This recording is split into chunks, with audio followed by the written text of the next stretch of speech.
یمن میں جو کنگ ہوتے تھے ان کو تبا کہا جاتا تھا، اور جو اس زمانے کا سب سے پہلا کنگ تھا اس کو تبا اول کہتے تھے۔ تبا اول بہت بڑا بادشاہ تھا، مسلمان تو تھا نہیں، ایمان تو لایا نہیں تھا، مگر تبا اول کا پلان یہ تھا کہ اس نے ایک بہت بڑا لشکر بنایا۔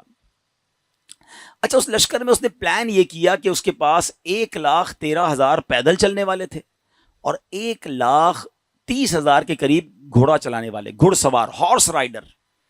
ٹرائی ٹو امیجن کتنا بڑا اس کا جلوس تھا، کتنا بڑا لشکر تھا۔ وہ اپنے پورے لشکر کو لے کر اس نے پوری دنیا کو ٹریول کرنے کا پلان کیا۔ اچھا، وہ جس شہر میں جاتا سارے شہر کے لوگ باہر آ جاتے، ڈر بھی جاتے، روب میں بھی آ جاتے کہ اتنا بڑا جلوس لے کر ہی آیا ہے، اس کا استقبال بھی کرتے، اور ہر شہر سے وہ 10 اسکالرز، ان کے 10 علماء اپنے ساتھ لے جاتا۔ اتنا لانگ ٹرپ ہو گیا کہ اس کے پاس 4,000 علماء ہو گئے۔ اب انڈرسٹینڈ کریں کہ کتنے شہروں میں وہ گیا ہوگا، 4,000 علماء جمع ہو گئے۔ اب وہ ٹریول کرتے کرتے کرتے مکہ پاک پہنچا۔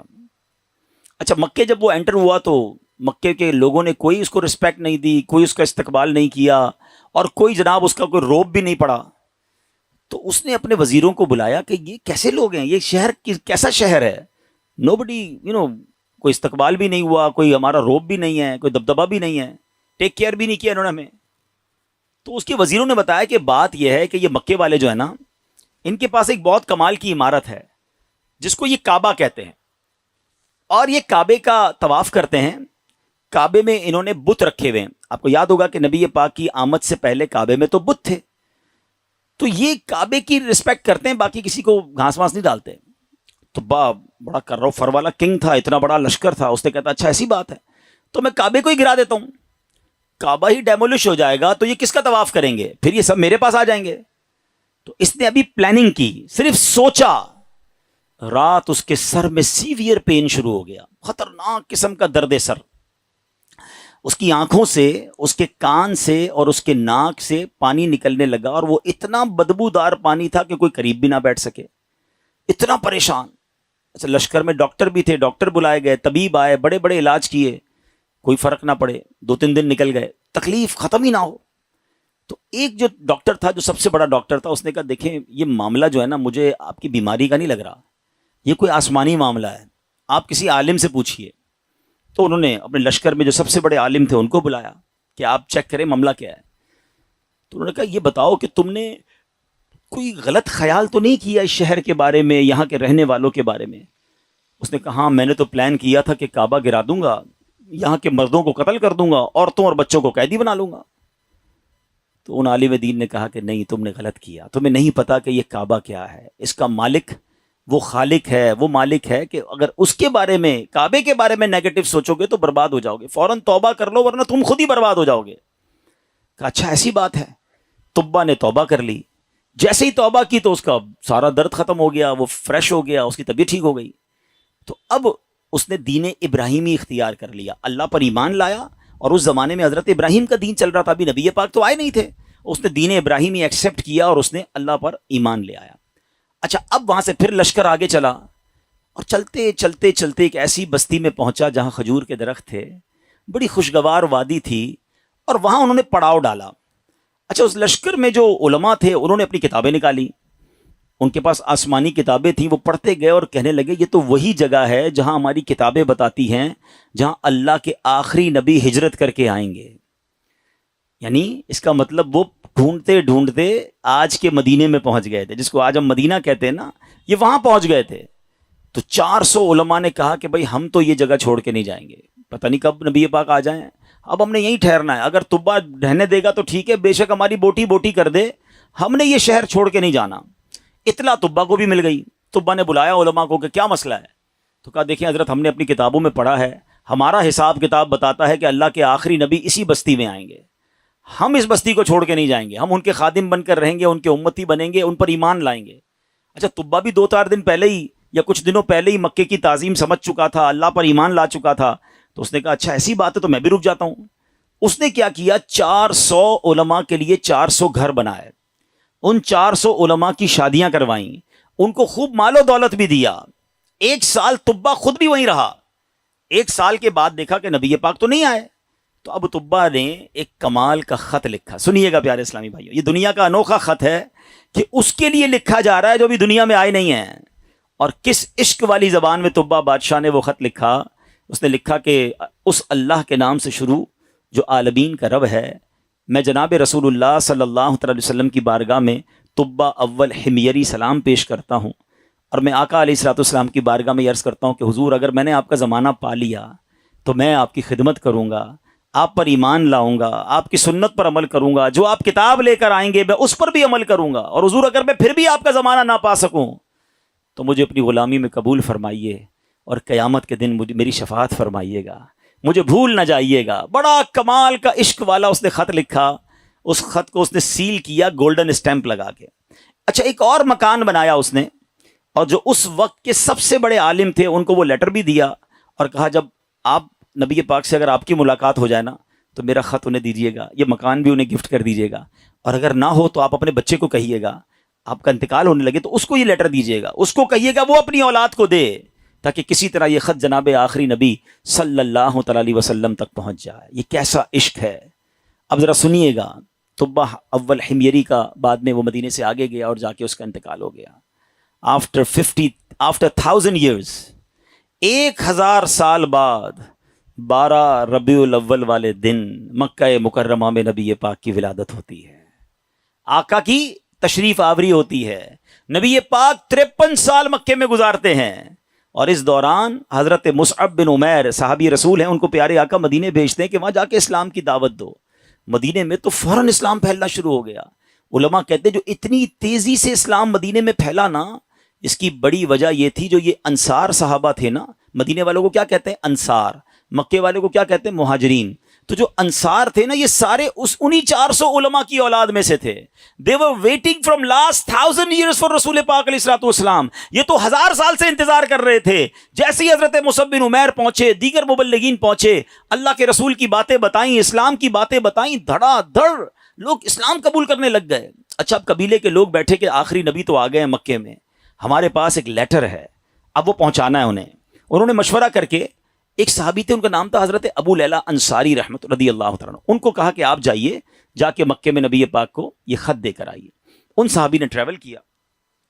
جب وہ ٹریول کر کے جانے لگے تو ان کو کسی نے بتایا کہ نبی پاک مکے سے پہلے ایک وادی میں بیٹھے ہیں, صحابہ کرام کے ساتھ جلوہ فرما ہے. اچھا, انہوں نے نبی پاک کو نہیں دیکھا, نبی پاک نے انہیں نہیں دیکھا. سوشل میڈیا کا زمانہ تو تھا نہیں نا کہ کسی طریقے سے دیکھ لیتے. اچھا, یہ گئے اس دربار میں, جیسے ہی داخل ہوئے کمرے میں, نبی پاک صحابہ کے ساتھ بیٹھے ہیں, وہ کمرے میں داخل ہوئے, پیارے آقا فرماتے انت ابو لیلہ, تم ابو لیلہ ہو. وہ شاکڈ ہو گئے کہ میرا نام کیسے ان کو پتہ چل گیا. کہ جی یا رسول اللہ, میرا نام ہی ابو لیلہ ہے. فرمایا تمہارے پاس میری ایک امانت ہوگی, مجھے وہ خط دے دو. ایک بار اور حیران ہو گئے کہ رسول اللہ صلی اللہ علیہ وسلم کو نے بتایا نہیں, پہلے ان کو پتا ہے. نبی پاک نے وہ خط لیا, سیدنا ابو بکر صدیق کو وہ خط دیا اور کہا ابو بکر پڑھو. اب بھرے دربار میں وہ عشق والا خط پڑھا گیا. طبا اول حمیری کا وہ عشق کی جو لیٹر تھا وہ پڑھ کر سنایا گیا کہ حضور میں آپ کا امتی, میں آپ کا غلام, مجھے قیامت کے دن بھولیے گا نہیں. اگر آپ کا زمانہ پایا تو آپ کی خدمت کروں گا, زمانہ نہ پا سکا تو پھر بھی میں آپ کا غلام ہوں. اللہ اکبر. نبی پاک نے بھی خط سنا نا تو پتہ کیا فرمایا؟ مرحباً اخ الصالح, مرحباً اخ الصالح, میرے نیک بھائی کو مرحبا ہو, نیک بھائی کو مرحبا ہو. امیر پیارے آقا علیہ الصلوۃ والسلام نے اس بادشاہ کو نیک بھائی کہہ کر پکارا. اچھا, اب ابو لیلہ انصاری تو حیران پریشان, نبی پاک پر کلمہ پڑھا, مسلمان ہوئے کہ ان کو مجھ سے پہلے پتا ہے کہ یہ میرے دل میں کیا ہے اور میں کیا لے کر آیا ہوں. واپس گئے, اپنے شہر والوں کو بتایا کہ بھائی میں تو ان سے مل کر آیا ہوں جو تو غیب کی خبریں دیتے ہیں. اچھا, بہرحال اب نبی پاک نے مکے سے مدینے سفر اختیار کیا. اچھا, مدینے والوں کو انتظار تو بڑا تھا کہ پیارے آقا مدینے آئیں گے. اچھا, نارملی 7 days کا ٹریول ہوتا تھا. اگر مکے سے کوئی اونٹوں پر یا گھوڑوں پر نکلتا تھا نا, it's take almost 7 days to travel. آج کل تو ہم 4 گھنٹے میں پہنچ جاتے ہیں, بڑے اچھے روڈ بن گئے ہیں. اب نبی پاک جب روانہ ہوئے تو وہ نیوز مل گئی مدینے والوں کو, لیکن آپ کو پتا ہے کہ وہ ہجرت کا سفر اب نارمل سفر تھا, نارمل سفر نہیں تھا. بڑے پرابلمز تھے, بڑے ہرڈلز تھے. 3 دن 3 راتیں تو نبی پاک کو غار ثور میں رہنا پڑا. راستے میں مکے کے لوگ انٹرسیپٹ کرنے پہنچے ہوئے تھے. تو اب مدینے والے سمجھ رہے تھے کہ 7ویں دن نبی پاک آ جائیں گے. وہ ڈیلی مدینے کے گیٹ پہ جا کے کھڑے ہو جاتے کہ نبی پاک آ جائیں گے. صبح جاتے, ویٹ کرتے, دوپہر ہوتی تو واپس آ جاتے. اگلے دن پھر صبح جا کے کھڑے ہو جاتے. روز استقبال کی تیاریاں ہیں. اچھا آپ کو معلوم ہے نبی پاک علیہ الصلوۃ والسلام کس دن مدینے میں داخل ہوئے؟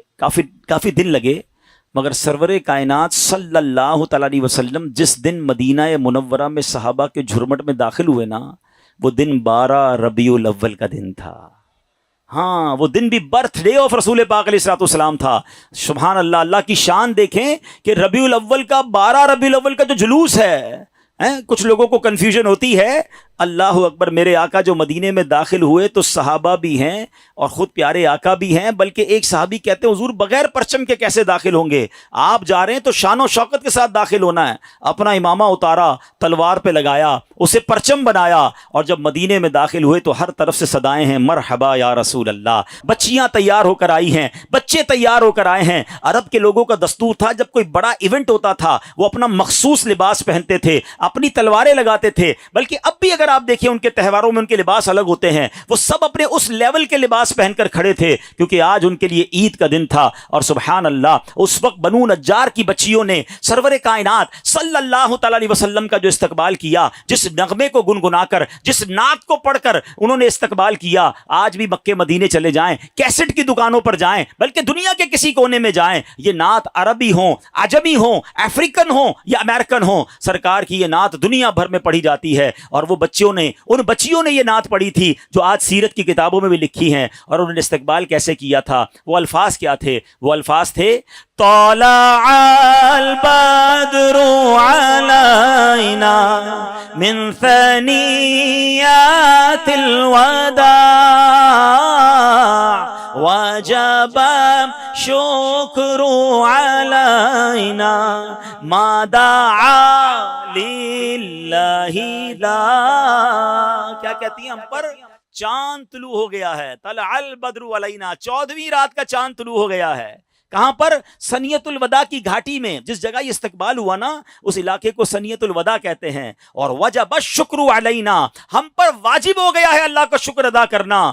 ما دعا للہ دعا، جب تک لوگ اللہ کے لیے دعوت دیتے رہیں گے، یعنی قیامت تک ہم پر اب یہ شکر اللہ کا واجب ہو گیا کہ نبی پاک ہمارے مدینے آ گئے ہیں۔ آپ کو پتا ہے مدینے کے رنگ کیسے بدلا، مدینے کی تقدیر کیسے بدلی؟ مدینہ پہلے یثرب کہلاتا تھا، وہاں کی آب و ہوا میں بیماریاں تھیں، جو جاتا بیمار ہو جاتا تھا۔ اللہ اکبر، مصطفیٰ کریم کے قدم تو کیا لگے، مدینے کے غبار میں بھی شفا ہو گیا ہے۔ اب تو بیمار کو کہتے ہیں ٹھیک ہونا ہے تو مدینے ہو آؤ، ہیں جب سے قدم لگے ہیں رسالت مآب کے، جب سے قدم لگے ہیں رسالت مآب کے، جنت بنا ہوا ہے مدینہ حضور کا۔ کیا قدم لگے میرے آقا کے، بھاگ ہی جاگ گئے مدینے والوں کے۔ اچھا اب پیارے آقا جب مدینہ شریف میں انٹر ہوئے نا، everybody want to welcome and everybody want to host him، ہر بندہ چاہ رہا تھا کہ نبی پاک ہمارے گھر آ جائیں، کیونکہ اشتیاق بہت تھا، تڑپ بہت تھی۔ تو نبی پاک نے فرمایا کہ میری جو اونٹنی ہے نا یہ اللہ کے حکم سے بندھی ہوئی ہے، یہ جدھر جا کے رکے گی ادھر جا کر ہی میں نے رہنا ہے۔ اچھا اب ذرا تصور کیجئے، امیجن کیجئے کہ وہ اونٹنی مدینے کی گلیوں میں گھوم رہی ہوگی اور ہر صحابی یہ امیجن کر رہا ہو کاش میرے دروازے پر رک جائے، کاش میرے دروازے پر رک جائے، مگر بھاگ کس کے جاگے؟ سیدنا ابو ایوب انصاری رضی اللہ تعالیٰ عنہ، کہ وہ اونٹنی جو ہے ان کے دروازے پر جا کے رکی۔ اچھا اب ایک اور امیزنگ بات شاید بہت ساروں کو پہلی بار پتہ چلے گی، حضرت ابو ایوب انصاری رضی اللہ تعالیٰ عنہ کا ایک لقب ہے، ہم سب کہتے ہیں میزبان رسول، ٹھیک ہے نا، لیکن شاید لوگوں کو نہیں پتا کہ حضرت ابو ایوب انصاری اسی عالم دین کی اولاد سے ہیں کہ جن کو طبہ اول نے لیٹر دیا تھا، جو سب سے بڑے عالم تھے نا، یہ انہی کی اولاد میں سے ہیں۔ اور حضرت ابو ایوب انصاری اسی گھر میں رہتے تھے جو گھر طبہ نے نبی پاک کے لیے گفٹ کے طور پر بنایا تھا۔ گویا مطلب یہ بنا کہ یہ گھر نبی پاک کا ہی تھا، حضرت ابو ایوب انصاری اس کو ٹیک کیئر کر رہے تھے۔ آقا کسی کے مہمان نہ بنے، بلکہ سچی بات یہ ہے کہ میزبان نبی پاک تھے، مہمان ابو ایوب انصاری تھے۔ اور یہ کیسے ہو سکتا ہے کہ نبی پاک جن کے صدقے یہ کائنات بنی ہے؟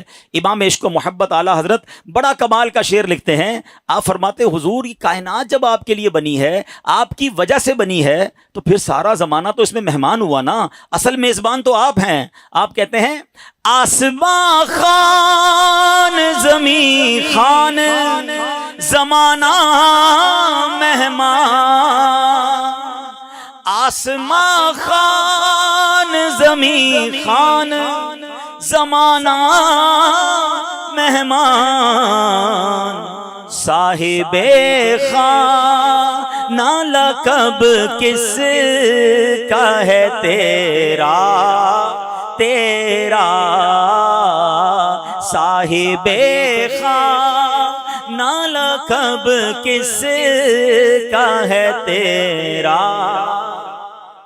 اب یہ عشق والی داستان سیکھنے کو کیا مل رہا ہے کہ یہ شان ہے میرے مصطفیٰ کی کہ دنیا میں آئے نہیں ہیں مگر چاہنے والے موجود ہیں، دیوانے موجود ہیں، سرکار پر سب کچھ نچھاور کرنے والے موجود ہیں۔ جبھی تو شاعر کہتے ہیں ایک میں ہی نہیں ان پر قربان زمانہ ہے، جو رب دو عالم کا محبوب یگانہ ہے۔